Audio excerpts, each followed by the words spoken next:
106.5 ohms when full.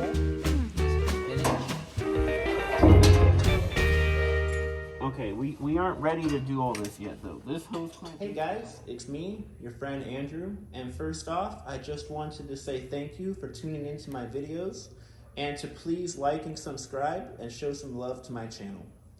I have a video today about tips and tricks to reinstalling the gas tanks on the GMC Motorhome, and some things you might want to check before you chuck them up in there and realize, oh crap. So stay tuned, and I'm going to show you everything that I know about reinstalling these gas tanks. So right here is the auxiliary tank, which is actually the front tank on the motorhome, and I already took out the tank sender. And this here is the main tank, and we're going to show you now how to remove that sender. This right here I had some questions about on the Facebook group, because after I brazed the tanks, I learned that you're not supposed to heat up galvanized metal all the way till red hot. So I went to my local really good hardware store, and I got this zinc coating that worked awesome. It got a really nice coverage on there, and I just did it on the areas where I was brazing. I figured if the galvanized metal looks this good after 40 something years, it's probably going to be good in the future. So now I'm going to show you how to remove the tank sender using a brass punch and a bronze hammer. So whenever working on a gas tank, it's really important to use either brass or bronze, because you want to have a metal that does not spark when you hit it with the hammer. These tanks have been out and off-gassing for 6 months or however long since my last video about it. So they're safe. I already brazed on them. There's no fumes inside, but if you just removed your tanks, you need to be vigilant of that. The other thing I want to say is that make sure to blow out these crevices in these areas, because there's a lot of dirt stored in there, and you don't want that dirt getting into your gas tank. So all there really is to this is you take the hammer and hammer with the punch, and remove the lock ring, just like that. There we go. Just remove it like that. And then your sender will actually just lift right out, just like that. Let's see what we got here.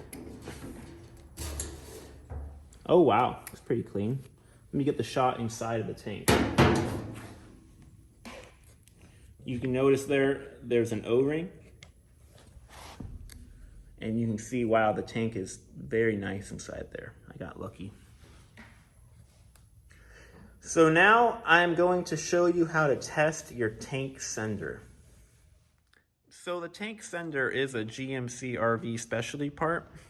They're about $200 and something new. I'm testing it here with a multimeter, where I have the red lead. The red test lead is positive and yellow is negative. Yellow just goes to ground there, and then this is an isolated terminal from the sender. Before you put it back together, whatever you do, make sure that you sand the lead right here and the little titty, because you need a good connection for the fuel gauge to read correctly. So you can see here, it's supposed to be 0 to 90 ohms. I'm getting 110 right now with it full. I'm gonna leave it alone, but make sure you test these. There's more information available online. So I don't like Dorman parts. I think they're cheap, but this 55810 fits good for the new O-ring kit. You put the new O-ring in. It does have little tabs to center it up, which is nice.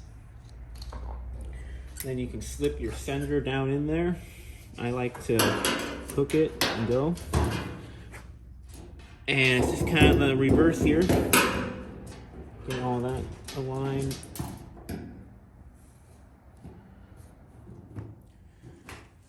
The other cool thing about using brass is that it doesn't scratch anything up. So I find with these, you kind of gotta go a little here, a little there, because it slips out of place. So just go work it around.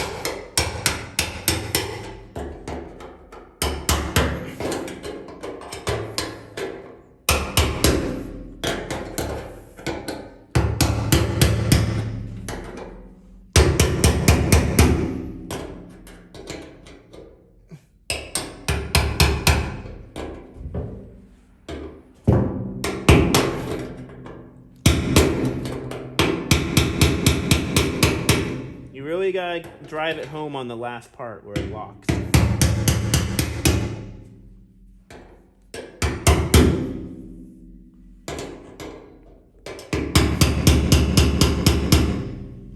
there you go.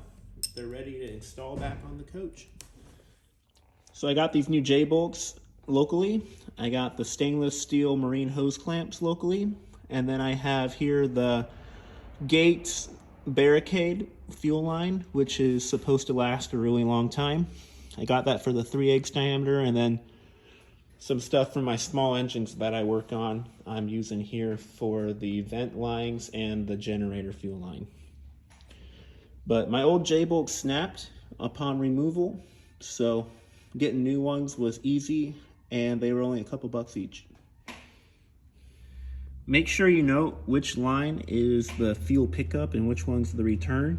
And then what I did here was I duct taped them into the little channel so that they stay put when I put it up into the coach. These hose clamps are awesome. For 10 bucks for all of that, you can't beat the deal. I'm not sure how good the stainless steel is on them, but I'm replacing all the hose clamps, and I have some really nice Scandvik marine clamps for the 3/8 hose. They are the best that you can get. So you need to prep everything. This vent line is really hard to get off. They must have put it on before the floor was added at the factory. So I got it loose enough now with a pair of pliers, and I can rotate it down and get it off normal style, but one thing to be aware of. So here's the original fuel selector valve. I already put on the new fuel line going to the front of the coach, but if you lose track of your stuff, the upper one on the left is your main tank and the lower is your auxiliary tank. Don't switch those up or your gauge will be backwards. So I did not get any footage of actually hanging the tanks and pushing them up in there, but I do have some video of the problem areas and things to look out for. This clip here is us figuring out that the new J-bolts are too long on the hook end, so then we take an angle grinder and we cut them down. Not a big deal, and only took a couple minutes to fix, but definitely took us a few minutes to figure out that was the problem. So you can see here the angle grinder, we just cut off about 1/2 inch off the end, and it was perfect.